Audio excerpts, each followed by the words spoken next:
The hipster bebop junkies never showed at 103rd Street. The 103rd Street boys were all old-timers, thin, sallow faces, bitter, twisted mouths, stiff-fingered, stylized gestures. There's a junk gesture that marks the junkie like the limp wrist marks the fag. The hand swings out from the elbow, stiff-fingered, palm up. They were of various nationalities and physical types, but they all looked alike somehow.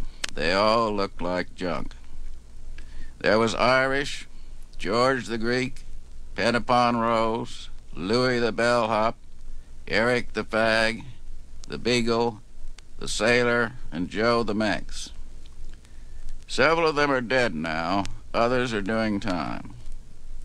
There are no more junkies at 103rd and Broadway waiting for the connection.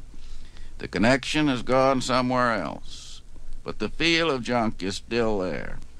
It hits you at the corner, follows you along the block, then falls away like a discouraged panhandler as you walk on.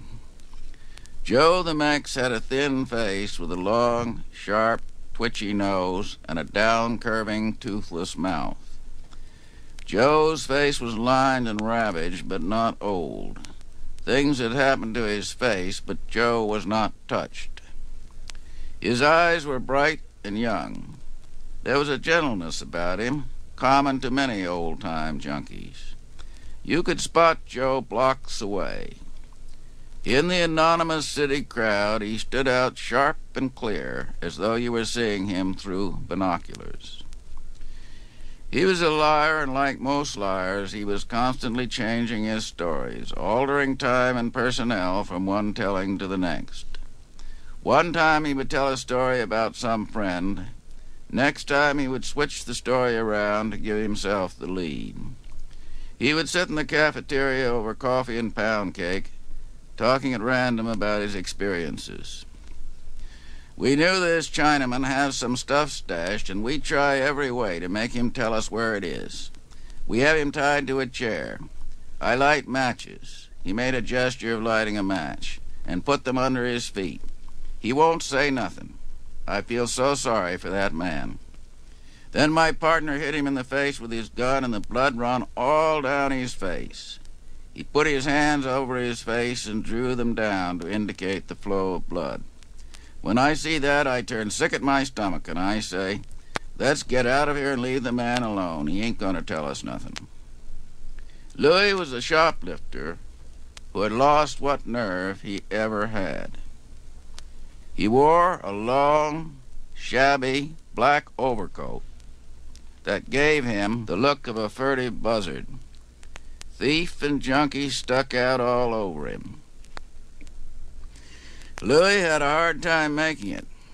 I heard that at one time he had been a stool pigeon, but the time I knew him, he was generally considered right. George the Greek did not like Louis and said he was just a bum. Don't ever invite him to your home. He'll take advantage. He'll go on the nod in front of your family. He's got no class to him.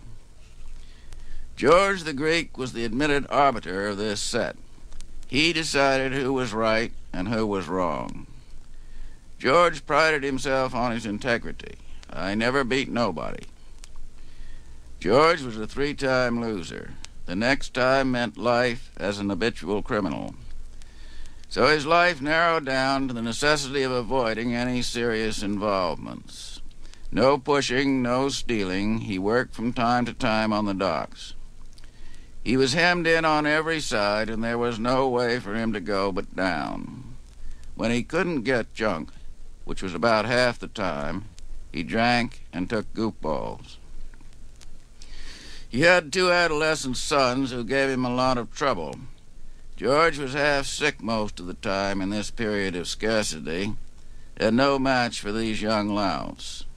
His face bore the marks of a constant losing fight. The last time I was in New York, I couldn't find George. The 103rd Street boys are scattered now, and no one I talked to knew what happened to George the Greek. Fritz, the janitor, was a pale, thin little man who gave the impression of being crippled. He was on parole after doing 5 years because he scored for a pigeon. The pigeon was hard up for someone to turn in, and the narcotics agent urgently needed to make an arrest. Between them, they built Fritz up to a big-time dope peddler and smashed a narcotics ring with his arrest. Fritz was glad to attract so much attention, and he talked complacently about his nickel in Lexington. The fag was a brilliantly successful lush worker. His scores were fabulous. He was the man who gets to a lush first, never the man who arrives on the scene when the lush is lying there with his pockets turned inside out. A sleeping lush, known as a flop in the trade, attracts a hierarchy of scavengers.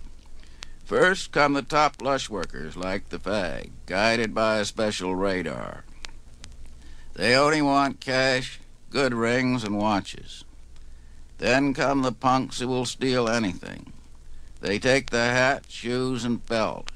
Finally, brazen, clumsy thieves will try to pull the lush's overcoat or jacket off him. The fag was always first on a good lush. One time he scored for $1,000 at the 103rd Street station. Often his scores ran into the hundreds. If the lush woke up, he would simper and feel the man's thigh as though his intentions were sexual. From this trick he got his moniker. He always dressed well, usually in a tweed sports coat and gray flannels. A European charm of manner and a slight Scandinavian accent completed his front. No one could have looked less like a lush roller. He always worked alone. His luck was good, and he was determined to avoid contamination. Sometimes contact with the lucky can change a man's run of bad luck, but generally it works the other way. Junkies are an envious lot. 103rd Street envied the fag his scores, but everyone had to admit he was a right guy and always good for a small touch.